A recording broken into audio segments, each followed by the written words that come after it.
this is Miri. I hope you can understand me in this video because yeah, the noise of the street is coming up, but I just love the sun, so you can't get me out of here. This video yeah, is for you, Harley&Freelee, because I have a very big question for you.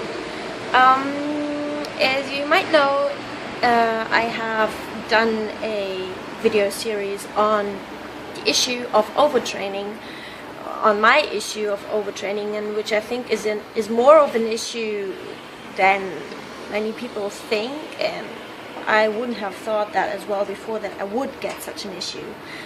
And the purpose of this video is I seek your opinion on that.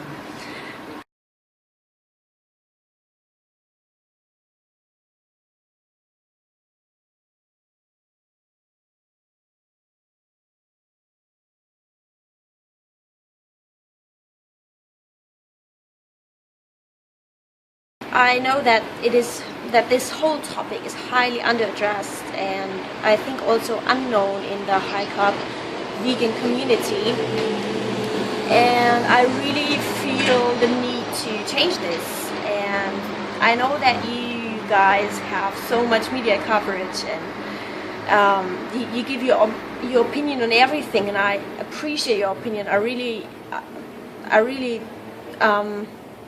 I think highly of you.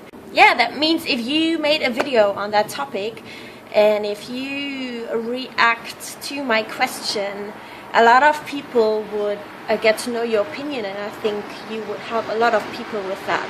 So my intention is to get this message, this phenomenon of overtraining and adrenal fatigue out there, because it was such a huge issue for me, and no one really could help me in the high carb community. My statement is, and my understanding of what I experienced is, that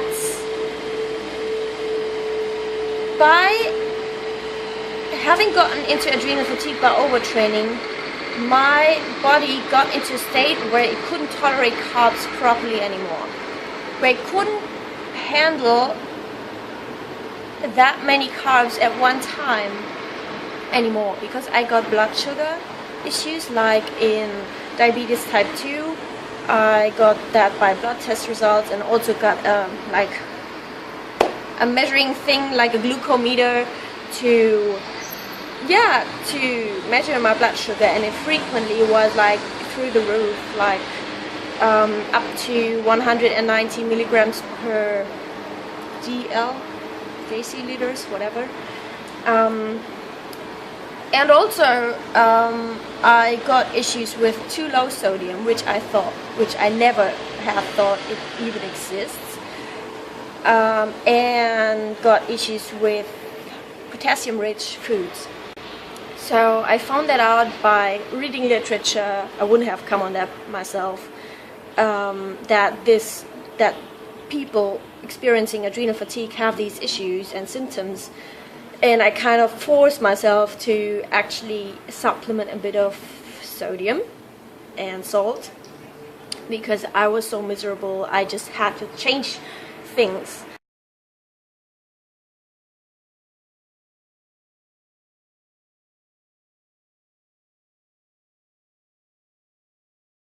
I didn't feel well with supplementing just pure salt, but I supplemented with vegetable stock, and diluted it with water and like a vegetable soup, and drank it.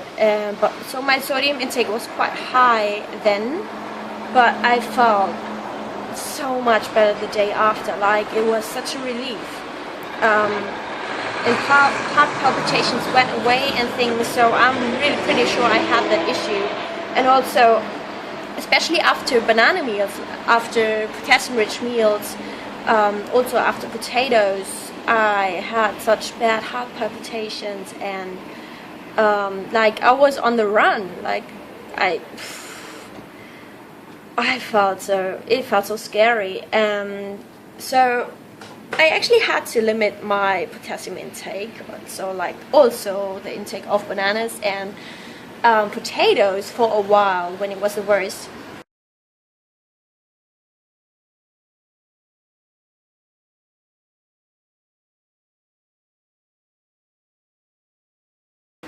And I really would wish that you watch my video on adrenal fatigue and diet, because I actually managed to recover on a high carb low fat vegan diet on Road to 4, but I had to make changes.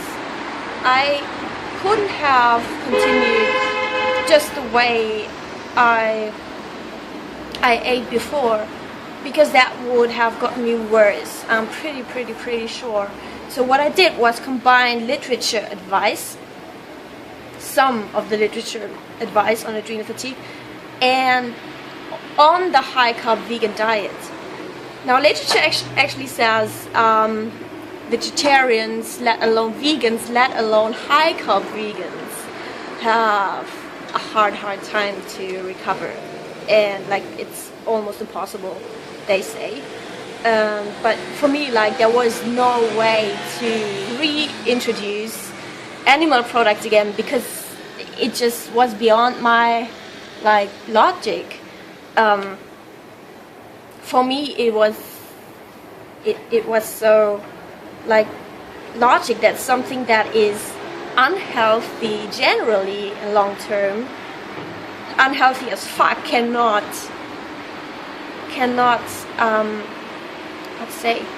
cannot make me healthy in that particular sick state. You know what I mean? So I knew I was gonna stay vegan. Sorry. Yeah, and I knew I was gonna stay high carb because I knew that is the way. But I just made the statement for myself that my body in that sick state, my systems can't tolerate the carbs anymore as they used to. So, and that is why I got the blood sugar issues, and that is why I didn't blame my diet, but my body's condition and my lifestyle, which was wrong in that way that I overtrained, like really hard. And if you want to know how I overtrained, just watch the parts before this part. Basically, watch the whole series if you are interested, if you want to get the whole picture. So this whole topic of adrenal fatigue it got so important for me, because I suffered such a lot, and I really was afraid.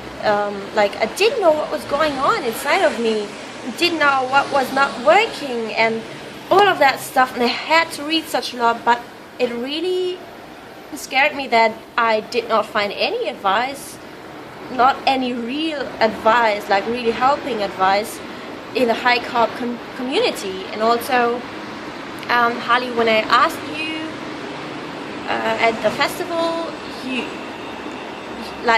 really helped me, or you wanted to help me at least, by saying like the basic things, like that I have to sleep and water and sugar off.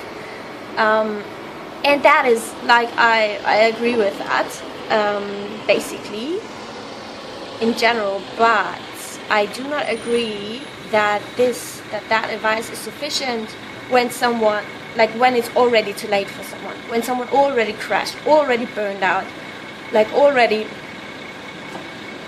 yeah, when it's already too late. And why don't I agree with that? So my statement, as I said, is that the body is in a sick condition, in a sick state, when, at least when it got into adrenal fatigue stage 3. I explained the stages. I think it's part 1.2 or 2.1, sorry, I don't know. But I explained them how adrenal fatigue develops. So there's a stage of having too high cortisol, and that is stage 2. And when you have stage 3, so that is when you overtrain, when you have too much stress, when your cortisol goes through the roof and is high constantly, too high. And then eventually, when you don't change things, when you don't stop putting strain and stress on your body, it eventually drops to stage 3. Then that means that the cortisol is too low, that your adrenals are exhausted, that you burned out, and that is basically when you train your body successfully to be a fat storing machine, to store fat. That is what happened with me. And I know that you also, like, I've already watched you saying that too much stress and too intense and too insane workout is making your body a fat storing machine. So I'm pretty sure that you agree with that. I have the impression, I believe that you might not really know about the whole topic of adrenal fatigue. Just because I have never heard you talking about it. I might be wrong. But so, you know, and also freely, like, this is also for you. I really want to know your opinion about it, because I know from your mother that when you had been that fitness coach, that you had a period of time where you actually exercised too much as well. And I would really like to know how you noticed that you exercised too much, what it did to your body, what your symptoms were. So, you know, I'm a huge fan and promoter of yours, and still I know you're not holy, you're not like perfect, and I know you know that as well. You don't know everything, and that is why I assume that you don't know a lot about adrenal fatigue, haven't read a lot about it yet, and what really, like, what happens in the body and what is messed up in the body with hormones and sugars when someone experiences adrenal fatigue. I know you know about that thing of having too much stress, and then the body becomes a fat storing machine, gains weight, but I'm not sure if you already knew about the fact, in my eyes at least, that the body can't handle the blood sugars properly anymore, and also the potassium, sodium.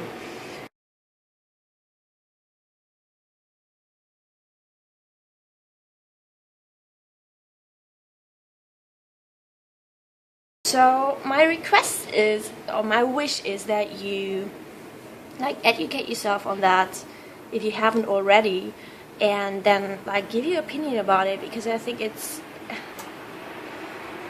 I'm so shocked that it happened to me, and I just want people who experience it in the future or right now to not take that long to get help and to find advice, because I could have prevented a lot of the symptoms that I had gone through if I had found help earlier in the high carb movement.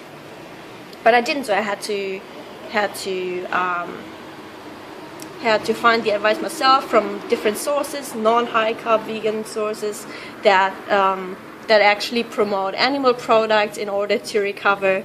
So I kind of took what I think is right and what I can support and adapted that into my Road to a 4 diet. So again, please check out my video on adrenal fatigue and the diet adaptations that I made, and I really would appreciate your opinion on what I'm saying in there, because there's nothing like this existing already in the internet. Alright, that is the first thing, the first video, the first online thingy that actually exists on the internet on adrenal fatigue and a vegan diet, a high carb vegan diet even. So I kind of risked something by doing that, and by having put that online. It's not scientifically like proven and all of that, but that is my way of combining the high carb vegan diet and recovering from adrenal fatigue, contrarily to everything that you find on the common literature on that, alright? So I would be stoked about if you like even have better tips, if you would change anything about my adaptations, if you like actually agree with what I'm saying in there. So yeah, you address a lot of similar things to adrenal fatigue on your channels already, and like basically you also are aware and say that the life does not only consist of the diet, like it's always about the whole lifestyle. You need to have a healthy lifestyle to be healthy, and like if your lifestyle is not healthy, your diet won't work properly as well. And so that goes into that direction, because my diet was healthy and great. I ate enough, I drank enough, I ate like 3,000 calories a day. Also, the half year before, I always trained on the edge to overtraining, and then in those 2 months where I just smashed it training wise, and then crashed, like that is when my lifestyle got really unhealthy without me noticing it, and so my diet couldn't work anymore. But that is why I blame my lifestyle, and that is why I changed my lifestyle. I do not do any intense training anymore. I'm just having fun, like really low intensity. And so you already mentioned a lot that a stressful lifestyle and like fasting makes your body a fat storing machine, and also that overtraining makes you sick. What else did you mention? Yeah, Harley, you actually experienced chronic fatigue. You recovered from chronic fatigue. And my question to you, Harley,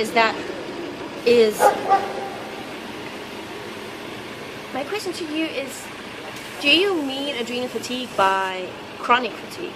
Do you mean that you actually experience adrenal fatigue, or would you say that is something else? Because, well, in the literature, it's also another word for adrenal fatigue is chronic fatigue syndrome. So, and that was one of the symptoms that I had with adrenal fatigue, that I was chronically fatigued. So I'm really wondering, would you say you mean adrenal fatigue when you have read up on it? That would be really interesting to know. So I did sleep, water, sugar. I did the sleep thing wrong. I didn't get enough, I didn't recover enough. I didn't get enough sleep. So that's where I went wrong. I didn't go wrong with sugar and water. I did that in that time when I overtrained. I understand it takes a lot more calories when you're training a lot and stuff, but like I really didn't restrict at all my calories and water intake. I really ate until I was stuffed. So I wish I had gotten out of there earlier, and like when it was already too late, that I could have taken the right steps earlier, without ditching the high carb vegan lifestyle. And that is what I did, and I kind of feel like I'm the first one doing it, because I haven't read anything on that on the internet. So I think most of the vegans who follow the literature and internet advice will like ditch their vegan diet, let alone high carb vegan diet, and then like say the vegan diet is unhealthy because like it crashed my adrenals, and that's like ridiculous. So I think I really want us to address this on the high carb vegan lifestyle, so people don't actually ditch the high carb vegan diet when they get into adrenal fatigue, but think about their lifestyle. Think about what else is going wrong in their life. To sum it up, what do you think of what I'm saying in this overtraining series? What do you think about it? I really want to know. And do you agree with what I'm saying about the decreased carbability? I love that term. Joe Best created it. At least that is where I heard it first. And what do you think of this decreased carbability that people have when they experience adrenal fatigue? And what do you think is right in terms of diet when someone is in that state of decreased carbability? And so that is most of the times accompanied by heart palpitations after meals, and also shakiness like on the run. And I list all of my symptoms in part 2.1, so you can check it out if you want. So do you agree with my video on adrenal fatigue and diet? You can find it in the description box. Yeah, basically, what is your take on all of this? And be sure, I would be so stoked and honored if you took the time and get into this. And you should know that, like, if you don't already know, that you really changed my life. I love you for what you do, and I love your passion and your heart. And I'll see you next. Bye.